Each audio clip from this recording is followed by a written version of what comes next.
This was my identity. Nobody talks about how freaking hard it is to be a dentist. What most people talk about is how this affects the patient. What nobody talks about is how this affects us. Dentistry is ready for this. Now is really the time. Welcome to Wellness and Dentistry, where today we're going to be talking about why do dentists have such a high income yet a low satisfaction for some. So I want to introduce my good friend and my co-host, Dr. Kyle Stanley, who's a dentist, tech entrepreneur, speaker, and researcher. And if you're unfamiliar with me, my name is Martin Mendelson. I'm a disabled dentist, coach, speaker, and author. And my first book, One Move Makes All the Difference, is available wherever books are sold. And together, we've helped thousands of dental professionals pursue wellness and dentistry. And if you are unfamiliar with us, we invite you to check out our respective links, websites, and course offerings on our combined website, wellnessanddentistry.com. So, Kyle, what's going on? Lots of money, not a lot of satisfaction. I can't get no. Da-na-na. Or no, I'm not gonna say it. Anyway. Yeah, well, the last few weeks I've been all over the place. Yeah. You've been all over the place Yeah. too. So I was in Montana doing a study club out there. I was at the CDA, California Dental Association, Hmm. did three different events at the CDA. One was with Hmm. you, Yep. and two other events.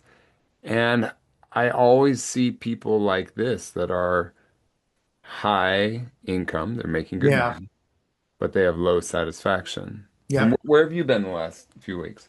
Well, I was at CDA with you for the Venture Summit where we got to talk about our upcoming nonprofit, which we're super excited about. We'll talk more about that in the coming months.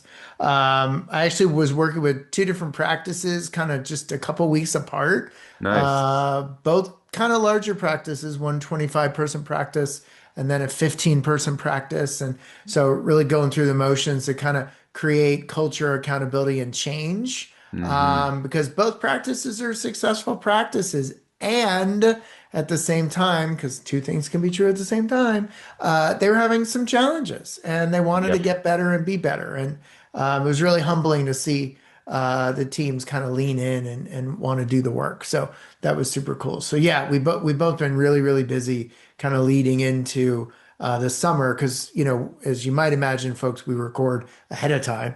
And so we're sitting here recording toward mid end of May-ish. So, Hmm. yep. Yeah, and what you just talked about where you were working with those practices, they probably have a high income, or at least their Yeah. production is high if they're a larger practice. Yeah. But, they're bringing you in because there may be low fulfillment, there may be team challenges.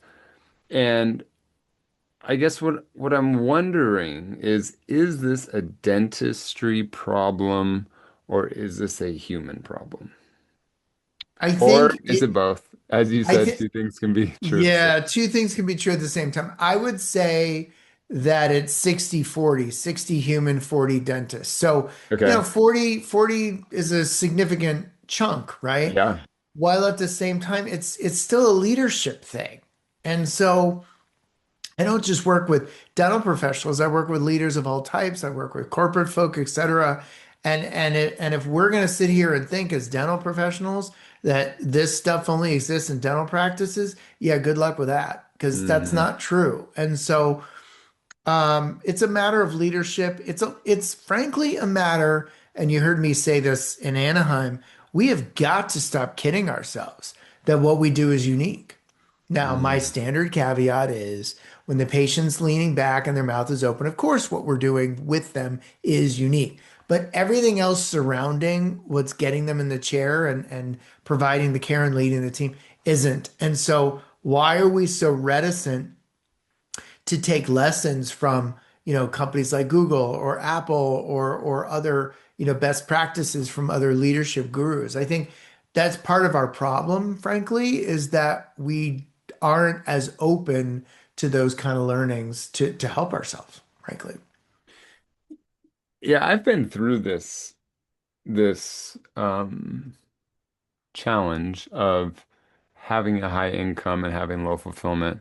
And what's funny is if you say that to someone who has a low income, Hmm. they're going to say, "What's wrong with you?" I would Yeah. I would love to have your income. Hmm. But would you love to have my income or other dentist income with the same responsibility, Yeah. with the Yeah. same amount of debt, Yeah. with the same amount of struggles, with the negative reviews and the litigation and the back pain and right? Yeah. So I've been through this. I mean, for some of you have heard my story, but in 2018, when I went through really a deep sense of burnout and lack of fulfillment for sure, I was driving a Porsche to my $1 million house Yeah. to from my $1 million house to my $1 million practice. Hmm. So I was making good money. Yeah. I did I have a lot of debt? Yes, of course, but top line, I was making good money. Yeah. I think for me was that I didn't have the self-awareness to know how deep I was going and to know what to really work on. I was working on the wrong things. Hmm. A Hmm. few years before that, we had worked on our business, so our business was starting to thrive. Hmm. So that was good in that sense. We were getting more efficient. Our scheduling was getting better. Our SOPs were getting better. Our how we set expectations with people, our quarterly reviews, like we were getting more efficient, but I hadn't looked into anything like communication, leadership, expectations, Yeah. boundaries, Yeah. communication. Yeah. And the truth of the matter is that two things you just said, so many practices poo-poo, one of which is SOPs, because most dental practices don't have those in place. And what I also realized the other day is many times, many surgical practices will because they kind of have to. But proportionally, more of the other specialties or restorative practices don't as much. Do And you think that comes from like the history of surgery and being in the hospital and that kind of stuff? yes, Okay. 100%, 100%. Yeah. I was actually talking about that with one of my oral surgeon clients actually the other day. Um, and that sets a baseline level of communication and expectation that is so critical. And we just don't realize what the consequences are of not having those in place. Hmm. And the truth is, you don't have to reinvent the wheel. I mean, particularly in today's day and age, I think we talked about this a couple episodes back. If you have an SOP that you really, really like that has a standard, relatively standard or a standard framework or template, you can use that with AI and get your team to contribute the bullets of the SOP to then help generate it with AI, or you have somebody help you with it, right? Yeah. Particularly if it's in the HR realm, please don't do this yourself. Like we're both really good friends with the Ben Erickson people. And so I refer clients to them all the time. They write all the employee manuals and they keep up with all the standard rules and regulations that you do not have time to deal with. And by letting it lapse, now you're in a libel situation, but that's a whole nother topic. But the SOPs are so incredibly critical from a communication perspective. I don't think many dentists realize how important they actually are. I don't. I think what I've seen with myself is this hedonic adaptation or Mm, moving the goalposts. yep. I've gotten much better at appreciating what I have, Yeah. being thankful for things. My wife and I are, I think, have a pretty good gratitude practice of talking it over, just looking at saying like, wow, look that our house has this view. Can you believe we actually live here? Yep. And it's it's been really nice. But I do like I normalize fairly quickly. I Yeah. remember when I went on the test drive for my first 911, and the guy said, "Okay, step on it." And we were on Wilshire Boulevard or something, and it went Yeah. right. And I was like, this. car is crazy. Oh my gosh, Mm. like I can first of all afford this car and I may be driving this car every day. Now I've had that car now since 2014, many years and put 100 over 120,000 miles on it. That car doesn't feel fast to me anymore. Yeah. Yeah. And that happened after about a year, I would say. Hmm. Hmm. Yeah. And I think that's a good example of life, right? Yeah. It's like your house doesn't feel big anymore. Your practice isn't good enough anymore. You know, Hmm. you may even think like, oh, your spouse isn't good enough for anymore Yeah. or something like this.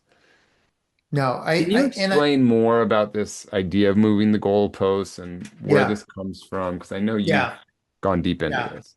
So a couple elements of that. So number one, the goalpost thing and the concept that came from Sean Akers' book, The Happiness Advantage, specifically from a meta-analysis by Lubomirsky of 200 studies comprising 275,000 subjects worldwide.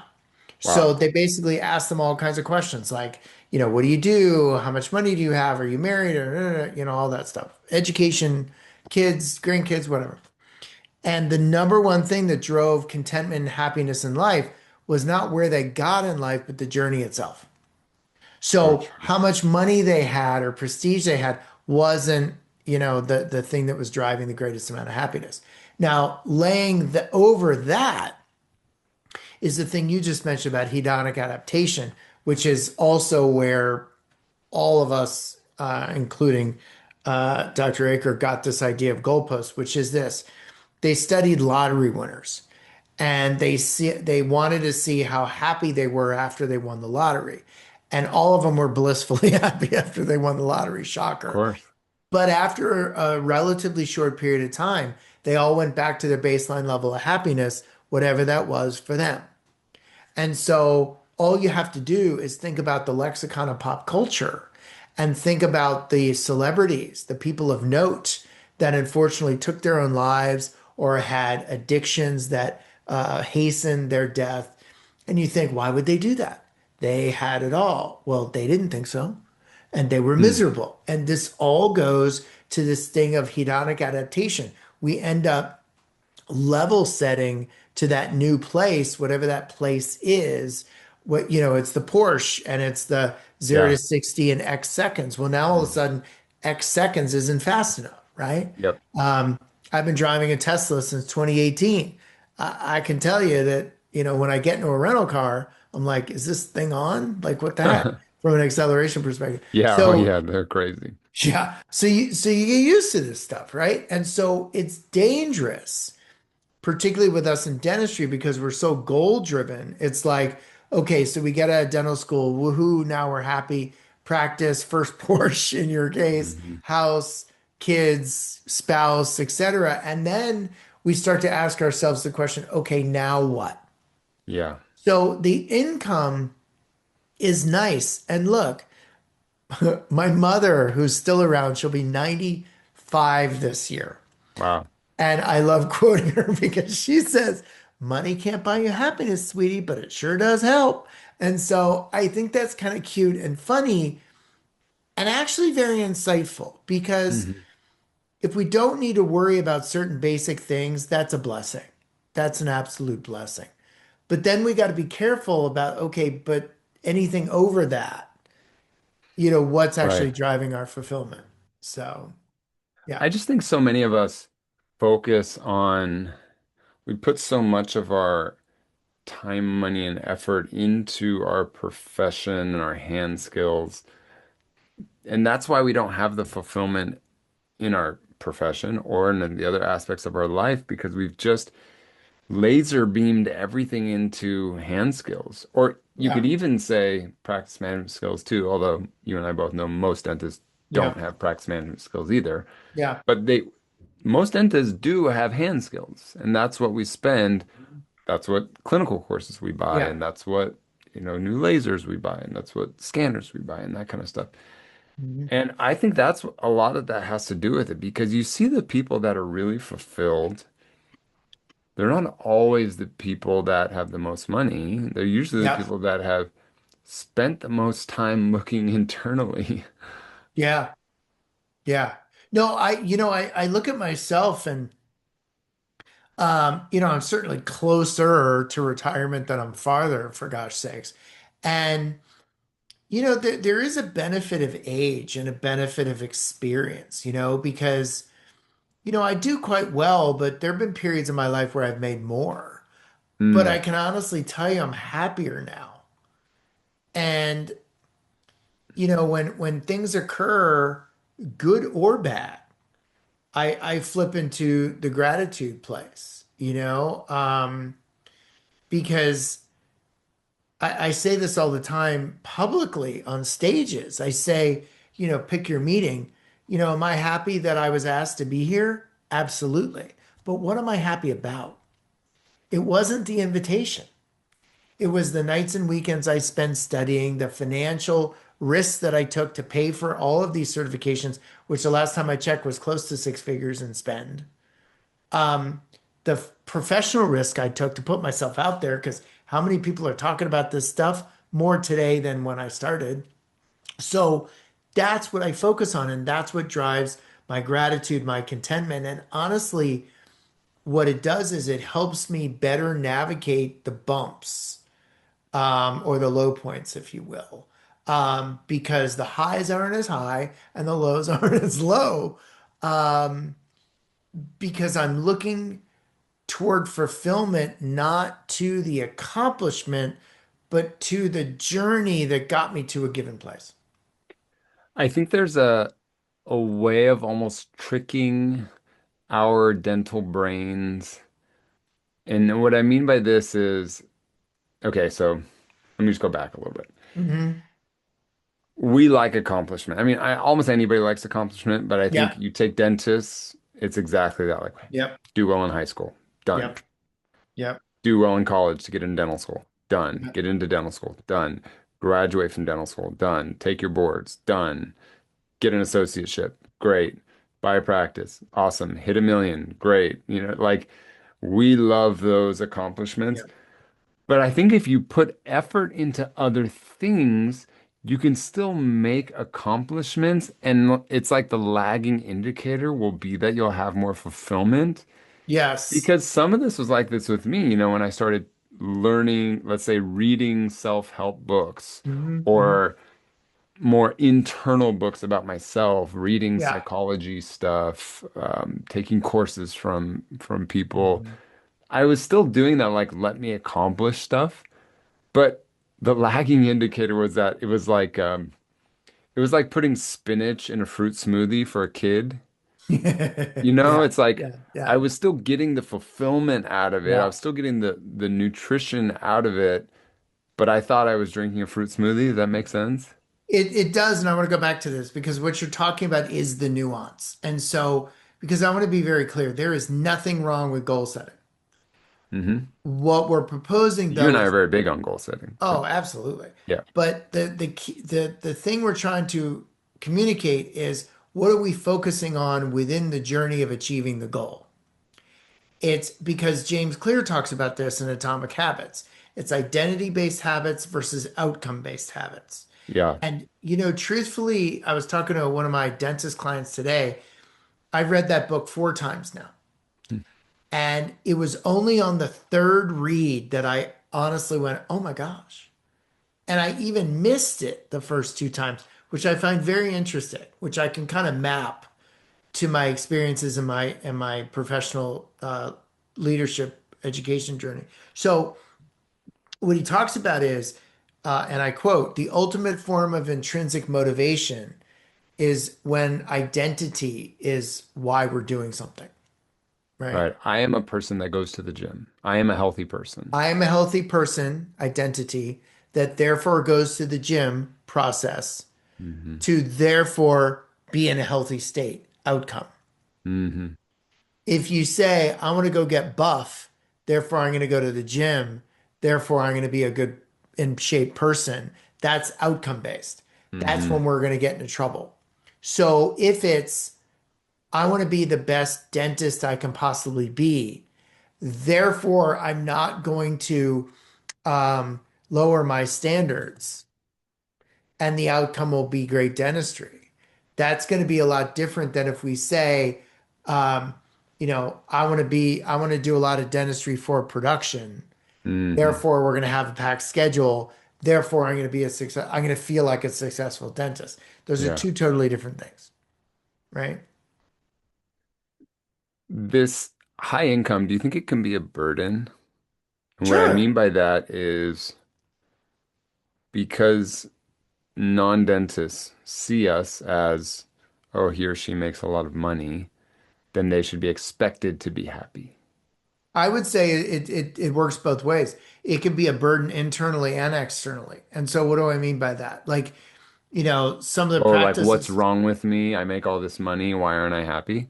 no, it's the pressure of having to maintain it and forgetting about the fact that, okay, so maybe in your early years you had a little bit of a struggle, but you've never not made payroll. Or Yeah. to put it a different way, you've always made payroll. Because some Mm. of my clients have six figures of monthly payroll or close to Yeah. it. And that creates a lot of pressure. While at the same time, what are you going to focus on? Are you going to focus on the fact that it's, 75 or $87,000 in payroll or the fact that I've never missed it? Mm. What are you going to focus on? Hmm. And think about it. If you focus only on the number, that can really, really stress you out versus saying to yourself, you know what? I am so excited that I built a practice that has enough support team members that run up an $87,000 a month payroll. How cool is that Hmm. versus the opposite? Yeah. And they're both valid. That's the key. Yeah, I do meet a lot of dentists that make a pretty good amount of money. And I want to be a little more specific here, because there Sure. may be people listening being like, I don't make that much money. Like if you make above, $150,000 a year in the US, Yeah. you're probably in the top 5 to 10% of Yeah. earners. Depends where you are, but yeah. Yeah. Yeah. So, it may not seem like a lot to you because you're like, well, I make 150, but I've got $50,000 a year of loans that I have to Yeah. pay off, Yeah. and then I've got Yeah. this or that. Like, we get it. We're talking top line. Most dentists, unless they're new starting out or their practice is new and it's not efficient yet or they have some big problem, you're gonna make six figures Yeah. and you're gonna make more than the average person for sure. Yeah. Yeah. And so I meet a lot of these dentists, but it's like a lot of them will tell me the money is not worth it for all the stress that I have to go through. Yeah. Exactly. Yeah. And that's when I think about things like, would I want my son or daughter to go into dentistry? And I don't know if I would, Yeah. Yeah. which is crazy because I do think it's a good profession. Hmm. I do think there's big opportunities. But I also think there's other professions that have a little less risk, a little less of a mental health problem, a little less cultural stigma, Yeah. even. And, Yeah. maybe I'm short-sighted on this too because all I've done is be a dentist, right? In my major time of working. Well, I would pipe back and, with deep respect to those starting out, right? Hmm. Because when you start out for various reasons, regardless of situation, whether you're an associate, you're working for a single dentist, group practice, or a DSO, there's less control you have when you're younger in practice. Yep. So I want to Less say that autonomy. as I'm going to say that as a caveat. However, what I can also tell you from my subjective experience, and so I do like to talk as often or as majoritively as I can from the research, but I will talk at this point from subjective experience. I can tell you beyond a shadow of a doubt, those dentists that I've seen that are the most happy are the ones that have taken a step back and said to themselves, what kind of dentistry do I like doing? I'm going to do that. So true. And so you're one of them actually, if you think Hmm. about it. Yeah. So and maybe you could tell that in a minute as well. So instead of beating your head up against the wall and continuing to try to fit a square peg in a round hole, you say, you know what? I don't like doing pick your procedure. I'm not going to do that anymore. And you know what? The sky didn't fall, right? Yeah. So tell everybody about you and the way you and Matt and Mark, your other partner, figure that Yeah. all out. Yeah, well, for those of you that don't know, I did a surgical residency after dental school. So in Brazil, I'm an implant specialist, which doesn't exist in the United States, but it does in Brazil. So it's kind of like a mini perio-pros residency. We did soup to nuts surgery implants. So, I'm taking the tooth out, I'm doing the graft, I'm doing the sinus lift, the bone graft, the tissue graft, placing the implant, restoring the implant, and also doing the restorative on the adjacent teeth too. So kind of perio-pros-ish. And when I came back, I was first trained by Pascal Magnier really in cosmetic and biomedic dentistry, minimally invasive restorative procedures. So I wanted to do that too. And then I started doing that after my residency and just realizing I liked some of it, but I really didn't love crowns. Yeah. And so I would do a crown, I'd prep a crown, and I'd be packing the cord, and there'd be blood coming up, and I would have a hard time getting the impression or the scan. And maybe we put some hemodent on there, and we were waiting for it to clot up a little bit, and I'd go back into the back office, and I'd sit down, just be like, ugh. And my partner Matt or Mark would be like, "What's up, Kyle?" And I'd be like, "Oh God, I just hate prepping crowns." And after hearing that so often, they finally said, "Hey Kyle, why don't you just focus on surgery? Like you're Yeah. always so happy when you're doing surgery, you're good at it, the patients love you, and me and Mark will focus on the restorative stuff." Yep. And at first I had this FOMO a little bit of like, am I losing a little bit of me? Am I not a real Hmm. dentist if I'm not doing the restorative stuff that I was trained well to do? And as we started going into this and going more and more years of doing this, I really loved it. I Yeah. really loved it. And people that are listening may say, well, you had two partners that could also do the restorative. Most general dentists can't just focus on surgery. And I would also push back on that because you and I both know general dentists that do like it's just surgery. I mean, I Yeah. know general Yeah. dentists that have implant practices. They Yeah. basically function almost like a specialist. Yep. Um, we also know restorative doctors, my friends Ritter and Ramsey in Florida are a good example of this, that are restorative doctors, Yep. meaning they do fillings, inlays, onlays, crowns, bridges, Yep. That's implant it. restorative. That's it. Yep. No extractions, no implants, no parasurgery, no endo, Yep. no pedo, like just adult restorative. Yeah. Yeah. And so you can make your own pathway in dentistry. And that's one of the actually the great things about this profession is that there are so much opportunity. And I think that's a reason why people have low fulfillment too. If I'm now that I'm coming around to this is seeing how people think they should do what, let's say, their parent who is a dentist should Yeah. do, or their family dentist that they went to. They should have a practice just like them. And you have all the flexibility to do whatever you want. Hmm. Absolutely. And that And is a very freeing thought.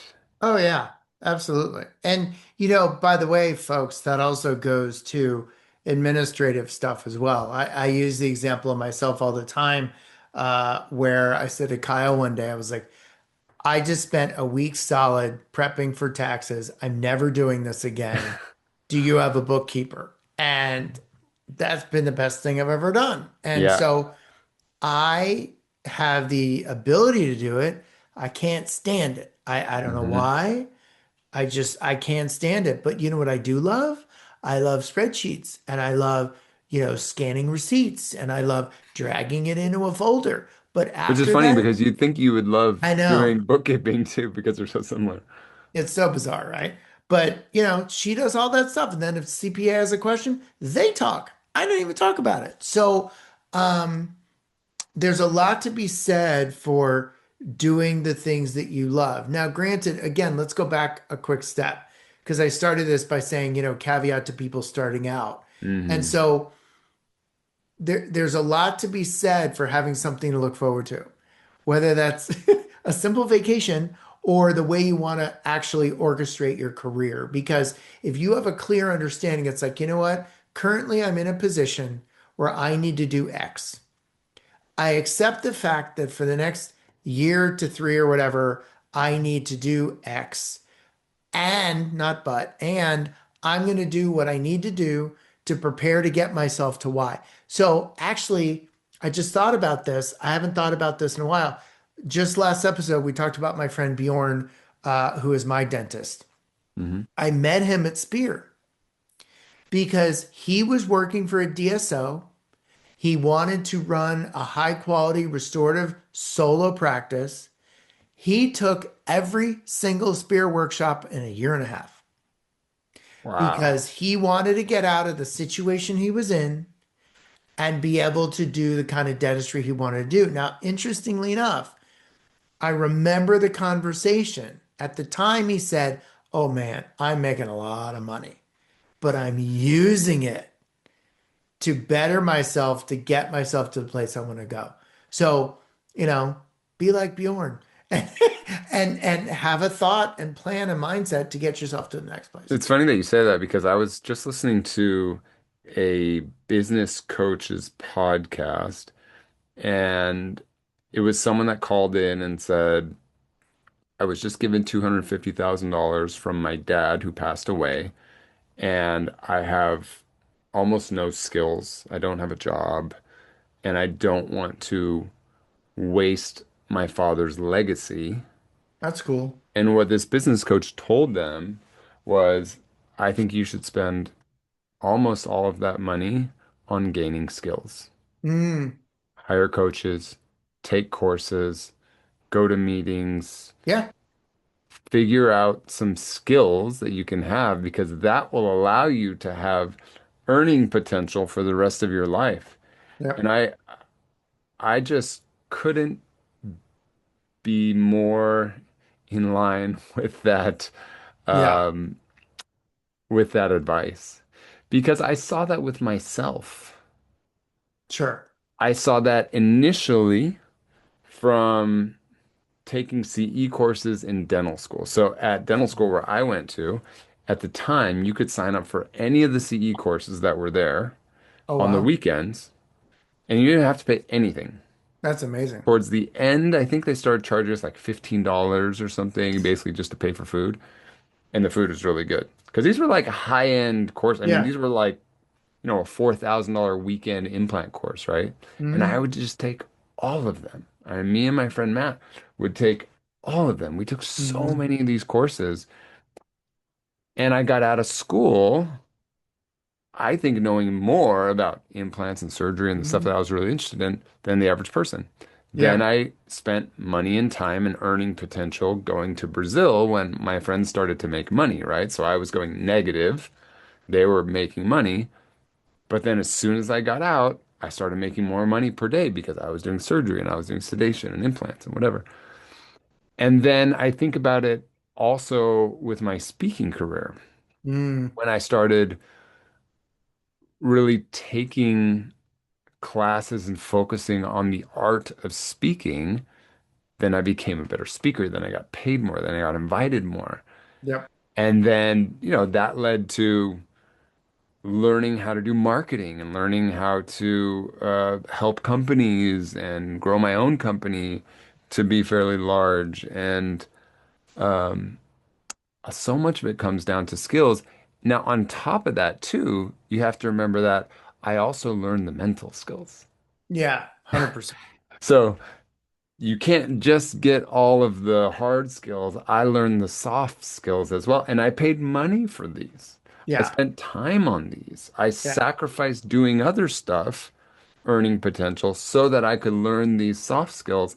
And gosh, they have paid off. Hmm. Totally. from an Totally. emotional standpoint, from a fulfillment standpoint. Hmm. I think just I'm happier, I'm more content with my life. I can help others more. I don't know, let's bring this into land. What are your I, thoughts on this high income, low fulfillment, and why so many of us feel empty even though we have success on the outside? yeah. What I would say is let's focus on the low fulfillment element. So, oftentimes with my coaching clients, I have them do an exercise that I did over 10 years ago relative to sitting there and writing down, visualizing a really great day. And so if you're having professionally low fulfillment, then do this exercise. Sit down and write down what does a really amazing day look like? What are you doing? And here's the key. How does it make you feel? And then what would it be like if you could have more days like that? Now, notice I didn't say every day like that because let's Yeah, be real, folks. Now, not eventually, realistic. maybe it will be, right? But what are we going to do to bring ourselves forward? So, I guess my final thought is if we're feeling unfulfilled, let's not focus on that. Let's focus on what makes us feel fulfilled so we can get more of that and less of the other stuff, is where I would Great. start. It's a great exercise too. And it's self-awareness Yeah. really at the heart of it. Knowing what you want to do, putting the effort out there, writing it down, and then working towards that goal. Yep. It's self-awareness, yeah. I I think when I was going through my darkest point, I'm wondering if I would have known what would have made me happy. I think I would have. I know there's some stuff that I probably wouldn't have realized yet, Yeah. but there was some of it that, I knew I wanted more time Yeah. with my family. I S- knew I wanted less back pain. I knew I wanted to Yeah. be better at setting expectations. I knew I wanted to be better at setting boundaries. I wanted to dismiss more patients. I'm glad you brought that up though, because I've had that challenge with some clients, or shall I say, they've been challenged with it. So, what you can literally do is look at your schedule for the last month and just look at those days and be like, oh, that was a great day. Okay, great. Why? Hmm. What was in there that made it a great day? Now, in some cases, it's the patient because it's Mrs. Jones who's really sweet, or Mr. Jones who always bring cookies or whatever. But Hmm. that aside, if you're having trouble with the recall, sit there in front of your computer and look at the days Yep. and think about, oh, I remember that one. That was terrible. Why? I remember that one. That was great. Why? Now, some of it might be schedule De- structure, which Dependent. is a Mhm. great thing to realize as well. Yeah. But yeah, why was it a good day? What elements made it that way for you? It's data-driven decisions. Bingo. It's like what I talk about with AI right now. That's why AI is so great, is that it allows us to make data-driven decisions. Mhm. But in order to make data-driven decisions, we have to have the data. Yeah. And so if you want to make this decision on how do I become more fulfilled, you have to look backwards and say, when was I fulfilled? When was I Yeah. not fulfilled? Yeah. And let me write it down and be very granular about it. It's just like how you talk about with your time and task audit. It's the same thing, right? Yeah. It's how much do I actually spend on doing this task, or how much I actually spend Mhm. doom scrolling on the internet, and Yep. um, it becomes real, and you can make these data-driven decisions. And when you make decisions based on data instead of on a whim or Mhm. being reactive, you tend to make better decisions. Oh, 100%. The research proves that. Barbara Fredrickson's broaden and build theory. Uh, Momentary positive thought action repertoires, end quote, allow your brain to see things more broadly, understand information, deal with that information, filter the information, and make different decisions and or see things more broadly, hence the term, for you to be able to deal with the data differently. So yeah. Yeah. Well, guys, if you're interested in anything that Martin and I do, if that is our in-person courses, our online courses, our research, and pretty soon our dental mental health charity, Mhm. then you can go to wellnessanddentistry.com. We'll have all the links there, and we hope to see you on the next episode of Wellness and Dentistry. And hey, send this episode to someone who you think may need more fulfillment in their life. We love when we hear that people are sending it to each other And oh, my friend sent me this topic, or I heard your podcast through one of my buddies. We love that stuff. So we'll see you on the next episode. Bye bye.